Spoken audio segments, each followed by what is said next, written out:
High, welcome to எம்லக்ஷ்மி maths. இன்றைக்கி நம்ம பார்க்க போகிறது நம்ம டிஎன்ஏ கவுன்சிலிங்க்கு தேவையான ஒரு முக்கியமான விஷயம். Points to consider when selecting a college. உங்களுக்கெலாம் ஜூன் 29 ரேங்க் லிஸ்ட் வரப்போகுது. So based on the rounds நீங்கள் உங்களுடைய காலேஜ் லிஸ்ட்டை செலக்ட் பண்ணி ஆகணும். ஸோ எந்த மாதிரி காலேஜை நீங்கள் லிஸ்ட்டில் எடுக்க போகிறீங்க, எப்படி செலக்ட் பண்ண போகிறீங்க, அதுக்கான பாயிண்ட்ஸாக இது. ஃபஸ்ட்டு நம்ம என்ன பண்ணணும், list of top rated colleges எடுத்துக்கோங்க. சப்போஸ் நான் ஹாஸ்டல் போகலை, நான் சென்னையில் மட்டும்தான் படிக்க போகிறேன் அப்படின்னா list of colleges in Chennai எடுக்கலாம். இல்லையா நான் ஹாஸ்டல் போனாலும் எந்த ஊருக்குனா போய் படிப்பேன் அப்படின்றவங்க டோட்டல் லிஸ்ட் ஆஃப் காலேஜஸ் எடுத்துக்கலாம். எடுக்கும்போது நல்லா ஞாபகம் வச்சுக்கோங்க, காலேஜ் கோடையும் சேர்த்து எடுங்க. ஏன்னா சிமிலர் நேம்ஸில் இருக்கும் சில காலேஜஸ். அப்போ காலேஜ் கோடு இல்லாட்டி உங்களுக்கு கன்ஃபியூஷன் வரும். புரியுதாம்மா? So list of top rated காலேஜஸை ஃபஸ்ட்டு எடுங்க, அதோடைய காலேஜ் கோடோடு அதை எடுங்க. ஸோ இதை ரெடி பண்ணதுக்கப்புறம் நீங்கள் என்ன பண்ணுங்கள், அதோடைய என்ஐஆர்எஃப் ரேங்கிங் பார்க்கணும். என்ஐஆர்எஃப் ரேங்கிங்கிறது என்னம்மா, national institutional ranking frame work. அந்த இன்ஸ்டிடியூஷன் நேஷ்னல் லெவலில் என்ன ரேங்கிங்கில் இருக்குன்றது அதில் தெரிஞ்சிடும். அடுத்து என்ஏஏசி கிரேடிங்கை பார்க்கணும்.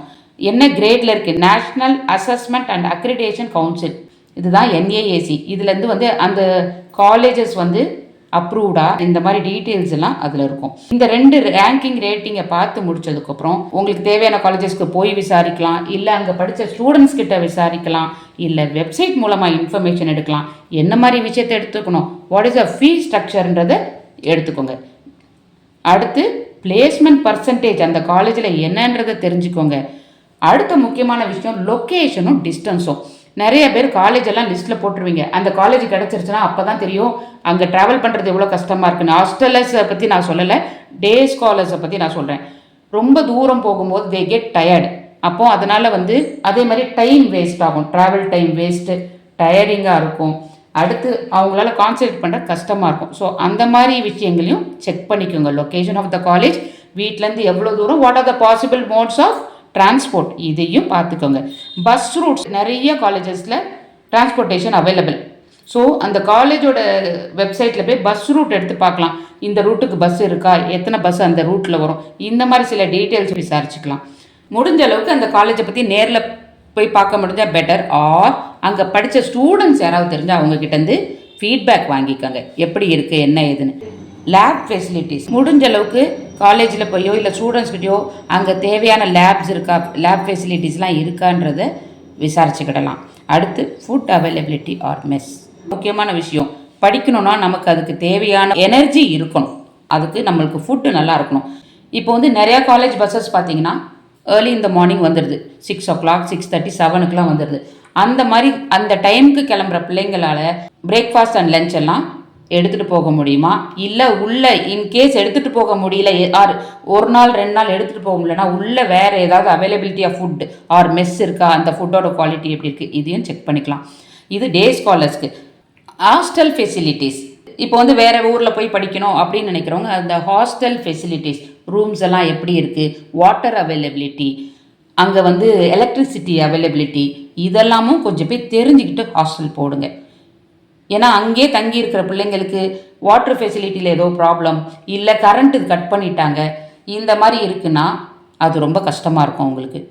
அடுத்து குரூப் அவைலபிலிட்டி இன் காலேஜஸ். குரூப் அவைலபிலிட்டின்றது என்னென்னா, இப்போ நீங்கள் லிஸ்ட் ஆஃப் காலேஜஸ் எடுக்கிறீங்க, நீங்கள் ஒரு குரூப் மனசில் நினச்சிருப்பீங்க, அந்த குரூப் அந்த காலேஜஸில் இருக்கான்றதையும் செக் பண்ணிக்கோங்க.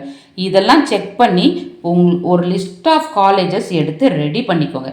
அப்போ ரெடி பண்ண பிறகு தான் இப்போ ஜூன் 29 உங்களுக்கு ரேங்கை வெளியிடுவாங்க. ரேங்கை வெளியிட்ட பிறகு என்ன பண்ணுவோம், நம்ம லிஸ்ட் ஆஃப் காலேஜஸை செலக்ட் பண்ண வேண்டி வரும். அதனால் குரூப் அவைலபிலிட்டி உள்ள காலேஜாக இருக்கான்றதை பார்த்துக்கோங்க. காலேஜஸ் டயர் 1 டயர் 2 டயர் 3ன்னு இருக்குது. உங்களுடைய ப்ரிஃபரன்ஸ் என்ன எல்லாம் பார்த்து லிஸ்ட் ஆஃப் காலேஜஸை ரெடி பண்ணுங்கள்.